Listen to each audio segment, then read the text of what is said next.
આજના યુગમાં બાળકો અને યુવાનો જૂની રમતોને ભૂલી કોમ્પ્યુટર અને મોબાઈલ ફોન પાછળ ઘેડા બન્યા છે. જૂની રમતો લુપ્ત થઈ રહી છે.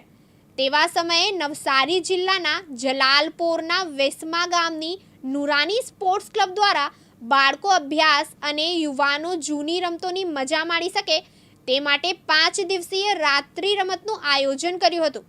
આ 5 દિવસીય રાત્રિ રમતમાં સંગીત ખુરશી, લીંબુ ચમચી, મહેંદી સ્પર્ધા, ચિત્રકામ, ઊંચી કૂદ, લાંબી કૂદ, સુલેખન સ્પર્ધા, કબડ્ડી, ઇસ્લામિક ડ્રેસ સહિતની સ્પર્ધાઓ યોજાઈ હતી, જેમાં ગામના 300થી વધુ બાળકો અને યુવાનોએ ભાગ લીધો હતો.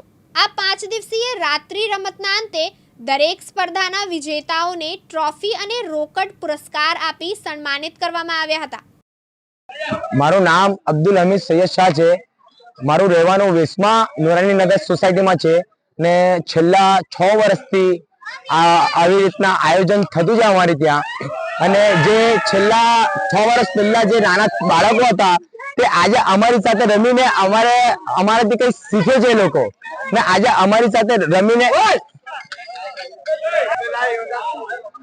ને અમારા જે આ આયોજન થયું એમાં બહુ બધા રમતો રમાયા, જેમ કે દોડ, સિક્કાસોદ, સંગીત ખુરશી, કબડ્ડી અને રસ્સા ખેંચ જેવા બહુ સારી રમતો રમાઈ. અને અમે એમાં કબડ્ડીની અંદર જીત હાસિલ કરી છે. ને અમારી સામેવાળી ટીમ જે હતી તેને પણ બહુ સારું રમ્યા, પણ એ કહે છે ને કે હાર જીત તો થાય છે, તો અમે કબડ્ડીની અંદર આજે જીત હાસિલ કરી છે. અને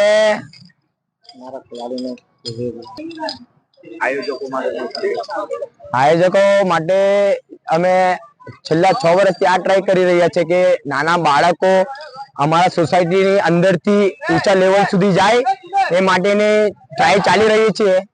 ને બહુ અને આવું દર વર્ષે આયોજન થવું જોઈએ, જેમ કે બાળકોને એક ઉત્સાહ મળે ને એ લોકોને એક શીખ મળે. ઉપર જવા માટે પ્લેટફોર્મ બનાવી રહ્યા છે અમે લોકો. મારું નામ ઝૈદ ફિરોઝ સૈયદ ફ્રોમ નવસારી. મારી સાથે મારી ટીમ છે જે રેફરીની ભૂમિકા અમે નિભાવીએ છીએ. અહીંયા નુરાની સ્પોર્ટ્સ ક્લબ વેસમાં એમણે ઘણું સારું ઓર્ગેનાઇઝિંગ કર્યું છે. અહીંયા કબડ્ડીની સ્પર્ધા, લોંગ જમ્પ, હાઈ જમ્પ અને ઇન્ડોરની પણ ઘણી બધી સ્પર્ધાઓ રાખવામાં આવી છે અહીંયા. અને અમે લોકોએ અહીંયા 5 દિવસ લગીન અમારી ભૂમિકા નિભાવી છે. અને અહીંયા ઘણું મોટું ઓર્ગેનાઇઝિંગ કર્યું છે આ લોકોએ. અને આ એક ઉદ્દેશ્ય છે જે છોકરાઓ માટે ઘણું આગળ સ્પોર્ટ્સ રમવા માટે એ લોકોને પ્રેરણા મળે, અને ઘણું સારું ઓર્ગેનાઇઝિંગ કર્યું છે એ લોકોએ.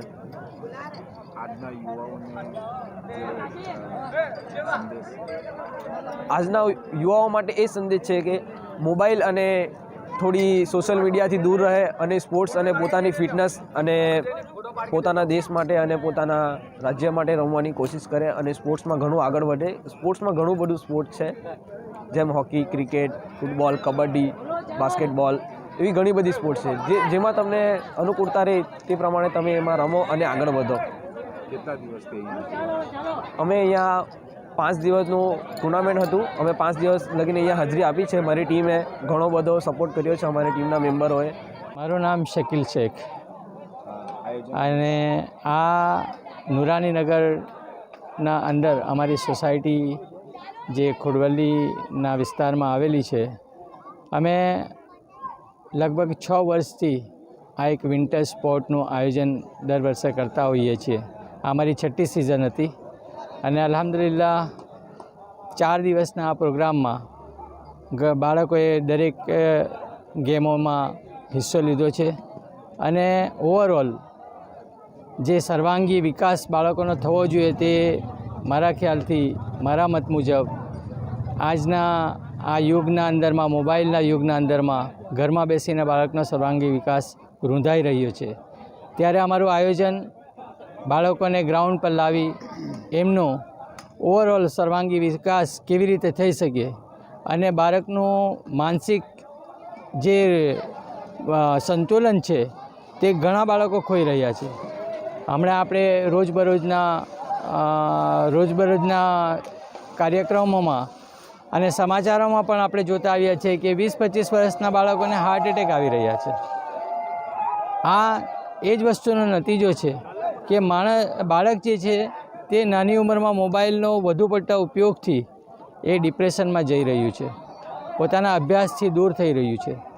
તો અમે લોકોએ એક પ્રયાસ કર્યો છે અને દર વર્ષે અમે કંઈક ને કંઈક નવું કરતા જઈએ છીએ.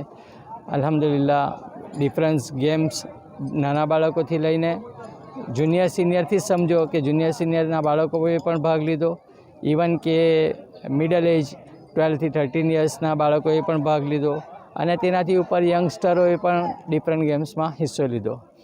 તો સરફરાજ સર અને અમારા ખાલિદ સર બંને અમારા સાથી આયોજક છે અને દર વર્ષે અમે એનું આયોજન કરતા હોઈએ છીએ.